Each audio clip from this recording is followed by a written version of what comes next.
Halo teman-teman, jumpa lagi bersama Kak Yoga di channel Le Guru Les. Kali ini kita akan belajar pengenalan dan sifat logaritma, lebih dalam tentang sifat-sifat logaritma. Namun sebelumnya, jangan lupa ya, subscribe dulu channel Le Guru Les, ada di kanan bawah. Jangan lupa diklik tombol loncengnya agar kalian dapat notifikasi video terbaru dari kami. Di kanan atas akan ada link playlist untuk kalian belajar pengenalan dan sifat logaritma dari awal hingga akhir. Nah, sekarang kita intip yuk sifat-sifat logaritma ada apa aja. Nah, sebelumnya kita kan udah belajar nih tentang pengertian dari logaritma, ya. Nah, A pangkat X itu sama dengan B jika A log B sama dengan X. Nah, dari pengertian ini aja, ya, setelah kita kenal nih dan tahu hubungannya dengan eksponen, sebenarnya kita bisa menyelesaikan beberapa masalah-masalah logaritma. Nah, namun supaya kita lebih mudah menyelesaikannya, karena kita akuilah bahwa menyelesaikan soal-soal itu terkadang terbentur sama waktu. Nah, kita perlu sifat-sifatnya supaya kita bisa lebih cepat menyelesaikannya. Nah, sifat pertama, kalau ada logaritma yang dijumlahkan, itu sama aja numerusnya dikali. Tapi dengan syarat basisnya harus sama. Jadi kalau ada A log B tambah A log C, itu jadi A log BC. Nah, jadi kalau basisnya sama, lalu penjumlahan logaritmanya sama aja numerusnya dikali. Nah, terus yang kedua, mirip dengan yang pertama, hanya ini jadi pengurangan. Kalau pengurangan itu jadi pembagian. Nah, jadi sebenarnya mirip kan dengan eksponen. Nah, terus yang ketiga, kalau misalkan basisnya berupa bilangan berpangkat dan numerusnya merupakan bilangan berpangkat, nah ini sama aja. Jadi A pangkat N log B pangkat M itu sama aja. Pangkat si numerus jadi pembilang per pangkat si basis jadi penyebut. Nah, ya, jadi ntar jadi M per N kali A log B gitu ya. Nah, nanti yang keempat, kalau ada A dipangkatin A log B itu sama dengan B. Jadi syaratnya di sini adalah basis dari eksponen dengan basis dari logaritma itu harus sama, sehingga nanti jawabannya si numerusnya. Nah, terus yang kelima, kalau misalkan kita punya A log B, ini bisa kita rubah jadi N log B per N log A. Begitupun sebaliknya, kalau kalian punya seperti ini, ya, kalian bisa tulis dengan singkat seperti ini. Nah, jadi si basis akan berada di penyebut, numerus akan ada di pembilang, dan N-nya ini bebas mau berapa. Kalau di buku-buku biasanya di sini cuma log B sama log A. Nah, tapi kenapa kakak nggak nulis seperti itu? Takutnya kalian tuh terpaku bahwa harus log B per log A, di mana basisnya harus 10. Sebenarnya enggak, basisnya bebas. Di sini mau 2, mau 3, mau 4 bebas, ya. Nah, lanjut nomor 6. Kalau kita punya A log B itu sebenarnya sama dengan seper B log A. Nah, jadi ini menyatakan ininya apa namanya?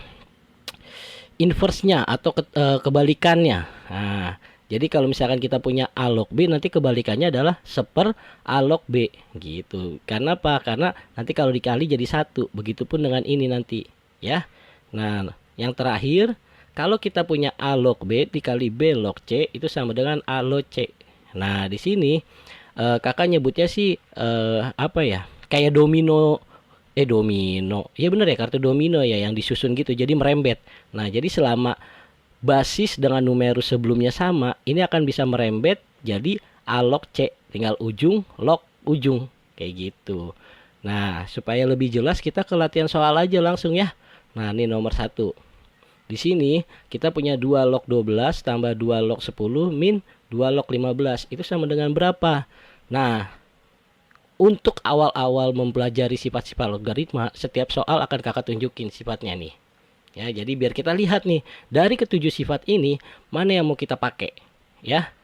Nah, lihat di sini ada penjumlahan, ada pengurangan. Berarti kita pakai sifat nomor 1 dan nomor 2. Nah, di mana kalau dijumlah, itu dikali. Sedangkan kalau dikurangi, itu dibagi. Nah, berarti nanti 12 sama 10 ini akan dikali. Baru dibagi sama 15. Sehingga nanti jadi begini. 2 log 12 tambah 2 log 10 dikurang 2 log 15 itu sama dengan 2 log 12 kali 10 per 15. Nah, ini mau kamu coret-coret boleh. Nah, di sini kakak ganti pen dulu ya. Nah, mau kamu coret-coret, ini dibagi 3, bagi 3 jadi 4, bagi 3 jadi 5. Bagi 5, bagi 5, ini 2. Nah, ini habis jadi 1. Sehingga nanti jadi Kalau misalkan mau ini versi kakak kaliin dulu baru dibagi. Tapi kalau misalkan pakai coret-coret kayak gini, nanti dapat 4 kali 2 8 ya. Nah, terus untuk mencari nilainya jangan lupa yang seperti di video pertama, 8-nya ini kita samakan basisnya dengan 2. 8 itu jadi 2 pangkat 3. Kalau basisnya udah sama, basis logaritma dengan basis eksponen, maka jawabannya si pangkat, yaitu 3. Jadi jawabannya 3 yang E. Nah, jadi kalau pakai sifat, jadi kita nggak repot harus membalikan ke ininya, eksponennya gitu loh. Kan kalau di video sebelumnya kalau ingat tuh ada tuh soal 10 log 8 tambah 10 log 125 kalau nggak salah. Itu kan kita balikin dulu ke ini apa definisinya. Berarti 8 itu jadi 10 log A. Nah, gitu. 8 itu jadi 10 pangkat A. Jadi kita misalkan dulu segala macam. Nah, itu kan agak ribet. Tapi kalau pakai sifat udah tinggal begini aja. Gitu. Jadi sifat-sifat ini ada untuk mempermudah kita menyelesaikan soal-soal logaritma. Nah, lanjut nomor 2. Kalau kita punya nilai dari 27 log 243. Nah, sebenarnya kalau ini ya menggunakan ketujuh sifat ini akan mirip dengan mana? Nah, yang benar adalah nomor 3. Kenapa nomor 3? Karena 27 ini bisa dibuat jadi berapa pangkat berapa? Jadi A pangkat N. 243 itu juga bisa dibuat jadi berapa pangkat berapa? Ya enggak? Jadi B pangkat M. Nah, sehingga nanti kita bisa rubah 27 itu jadi 3 pangkat 3. 243 itu 3 pangkat 5. Nah, karena memenuhi sifat nomor 3, berarti nanti jawabannya pembilang per penyebut 5/3 dari sisanya 3 log 3. 3 log 3 kan 1. Ya enggak? Karena di sini pangkat 1 nih, ya kan? Nah, sehingga nanti jawabannya cukup 5/3. Ya udah, selesai. Gimana? Gampang kan? Nah, jadi menggunakan sifat-sifat logaritma ini hanya untuk mempermudah kita menyelesaikan soal-soal logaritma gitu ya. Nah, nomor 3, kalau kita punya 3 pangkat 3 log 5 menggunakan sifat ini nih, 7 sifat aja, mana yang mirip? Nomor 4. Dan ternyata udah bener-bener mirip, di mana basisnya A untuk eksponen, ini juga basisnya A untuk logaritma. Soalnya eksponennya basisnya 3, logaritma basisnya 3, udah sama. Berarti jawabannya tinggal yang ini dong, numerusnya 5. Selesai. Nah, Kak, kok kayaknya mudah banget, Kak? Ada yang sedikit ini nggak sulit gitu untuk menantang kita? Oh, ada nih. Kakak kasih challenge. Kalau misalkan di sini 3 tapi di sini 9. Nah, gimana caranya? Caranya seperti biasa, samakan basis. Karena di sini kan harus sama basisnya. Jadi kita samakan. 9-nya ini kita rubah jadi 3 pangkat berapa? Oh, 3 pangkat 2, Kak. Nah, lalu di sini kita pakai sifat nomor berapa nih? Untuk ininya dulu, apa? Logaritmanya dulu sebelum eksponennya ya. Untuk logaritmanya dulu ini kita pakai sifat nomor berapa? Nomor 3. Di mana basisnya merupakan bilangan berpangkat. Dan si 5 ini juga sebenarnya kalau mau dibikin bilangan berpangkat kan 5 pangkat 1. Ya enggak? Sehingga nanti sesuai sifat nomor 3 jadi M per N pembilang per penyebut. Pangkat si numerus dibagi pangkat si basis. Taruh depan 1/2 dari 3 log 5. Nah, kalau sudah sampai sini ya, untuk menggunakan sifat nomor 4 itu harus benar-benar ya A pangkat A log B. Berarti kan setengahnya ganggu ya. Nih, setengahnya ini ganggu. Nah, gimana cara kita singkirkannya? Caranya, ingat bahwa kalau di bilangan eksponen atau bilangan berpangkat, sebuah perkalian pangkat itu bisa diganti dengan pangkat dipangkatin. Jadi, setengah kali 3 log 5 ini bisa saya rubah. Ini kan pangkat nih. Jadinya 3 pangkat 3 log 5 dipangkatin lagi setengah. Jadi setengahnya ini saya keluarkan ke atas. Gitu. Nah, ini karena basisnya udah sama, berarti jawabannya sih numerusnya 5. Jadi ntar jawabannya 5 pangkat setengah. 5 pangkat setengah berapa? Akar 5. Gitu. Oh iya, yang ini sebelumnya tadi jawabannya 5 ya. Belum saya coret. Nah, sedangkan yang ini challenge-nya jawabannya akar 5. Jadi kayak gitu. Nanti kalau kalian ketemu soal yang menggunakan sifat nomor 4 tapi basisnya belum sama, kalian harus curiga. Basisnya bisa disamain nggak? Nanti kalau bisa, kalian rubah menggunakan sifat nomor 3 ya. Setelah itu untuk mengeluarkan yang di depan ini dengan cara yang basisnya sama ini kita satuin, baru dipangkatin yang ganggu ini gitu ya. Nah, semoga paham ya nomor 3 ya dari challenge ini. Nah, nomor 4, 2 log 9 kali 3 log 8 sama dengan, kasih lagi sifat-sifatnya mana yang mirip dari 1 sampai 7.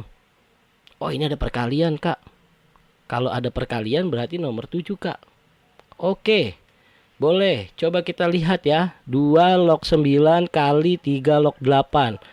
A log B kali B log C. Nah, di sini kan harus sama ya basisnya ya. Nah, di sini basisnya udah sama belum? 9 sama 3. Wah, belum kak. Bisa nggak ya kayak nomor 7 itu? Bisa. Kita harus curiga 9-nya ini bisa nggak dibikin jadi 3 pangkat. Ataupun sebaliknya, kalau lebih besar yang di sini berarti yang di sini dibikin jadi berapa pangkat ini gitu. Ini pangkat berapa gitu ya.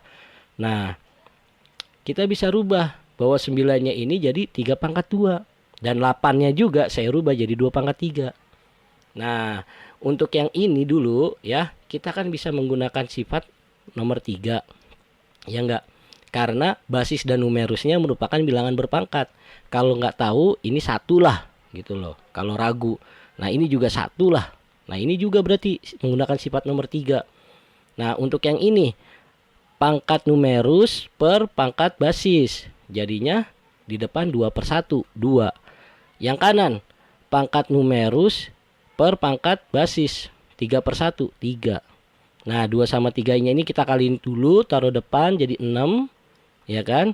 Nah, di sini udah sama nih basisnya, sama-sama 3. Bukan basisnya, numerus ini dengan basis ini udah sama. Berarti bisa kita bukan coret sih, tapi ini kakak coret supaya pendek aja. Jadinya nanti 2 log 2, 2 log ujung, ujung log ujung gitu ya. Jadi ntar 6 kali 2 log 2. 2 log 2 berapa? 1. Jadi 6 kali 1 6. Selesai. Gitu ya. Jadi di sini tuh kita cuma menggunakan sifat-sifat aja biar cepat.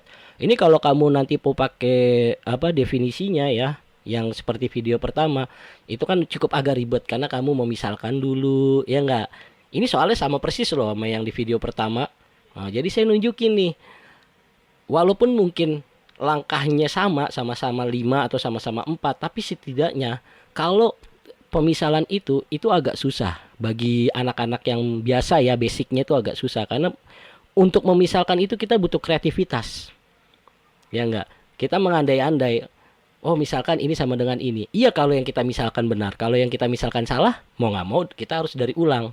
Nah, itulah makanya kenapa saya bilang soal-soal yang menggunakan pemisalan itu termasuk soal-soal minimum medium lah. Karena dari memisalkannya aja kita harus tepat.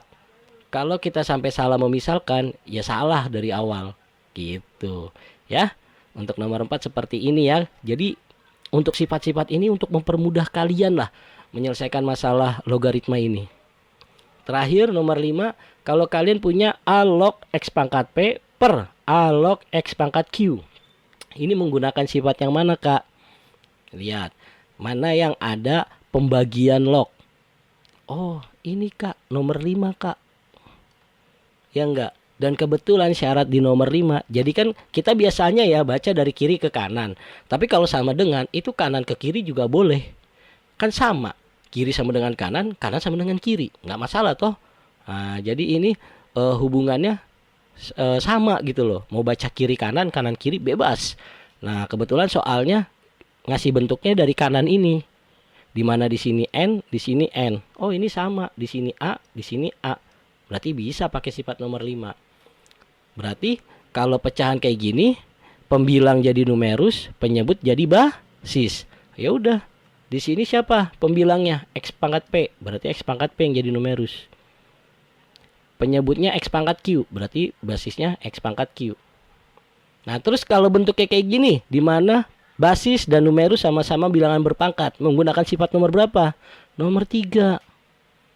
Nah, di mana pangkat numerus jadi pembilang dibagi pangkat basis jadi penyebut, sehingga nanti di depan ada P per Q. Nih P per Q. dikali X pangkat pangkat mulu, X log X. Nah, X log X itu berapa? 1. Sehingga P per Q kali 1. Jawabannya P per Q. Udah gitu doang. Gampang kan? Nah, jadi sebenarnya sifat-sifat logaritma ini ya, walaupun kalian mau nggak mau harus memahaminya sampai hafal. Ya, jadi ini ya bedakan antara menghafal dengan memahami. Kalau menghafal kalian bisa dengan gampang menghafal ini, tapi mungkin kalian nggak tahu cara pakainya. Tapi kalau kalian memahaminya, kalian tahu cara pakainya, dan mau nggak mau kalian pasti hafal. Nah, jadi kalau cuma sebatas menghafal itu masih kurang, tapi kalian harus memahaminya. Karena dengan memahami kalian pasti hafal. Kalaupun kalian agak-agak lupa, saat kalian melihat oh sifatnya ini, oh langsung ingat cara pakainya begini. Gitu ya. Nah, dan sebenarnya kalau di buku-buku ya, itu sifat logaritma itu bisa sampai 10, 11, 13 bervariasi. Kenapa di sini kakak cuma kasih 7? Kakak rasa yang basis-basis kayak A log A itu udah pasti 1, itu nggak perlu kakak tulis sebagai sifat. Karena itu kan sesuai definisi aja udah ketahuan bahwa A log A itu 1 ya. Karena basisnya udah sama dan pangkat si numerusnya 1 ya, berarti 1. Terus A log 1 itu sama dengan 0. Itu nggak perlu kakak masukin ke sifat. Kenapa? Karena kalau A log 1 itu bisa diganti jadi A pangkat 0. Sehingga nanti akan sama dengan 0. Nah, jadi kalau bagi kalian sudah baca bukunya ya, kalian akan melihat ada sifat A log A sama dengan 1, ada sifat A log 1 sama dengan 0. Itu kenapa nggak kakak tulis di sifat? Karena menurut kakak sesuai definisi itu sudah bisa kalian tahu jawabannya. Nah, sehingga sisanya ini mungkin dari 10 dipotong 2 masih 8, kakak coba press jadi 7. Ada beberapa yang kakak gabungin jadi bisa 2 sifat nih bisa diwakilkan dengan 1 sifat gitu. Jadi biar lebih dikit aja gitu loh kalian memahami dan menghafalnya gitu ya. Udah sih untuk sifat-sifat menurut kakak sampai sini. Terima kasih. Selamat belajar. Mari bagikan video ini untuk membantu teman-temanmu belajar lebih baik. Jangan lupa like video ini dan subscribe channel Le Guru Les. Sampai jumpa dengan Kak Yoga.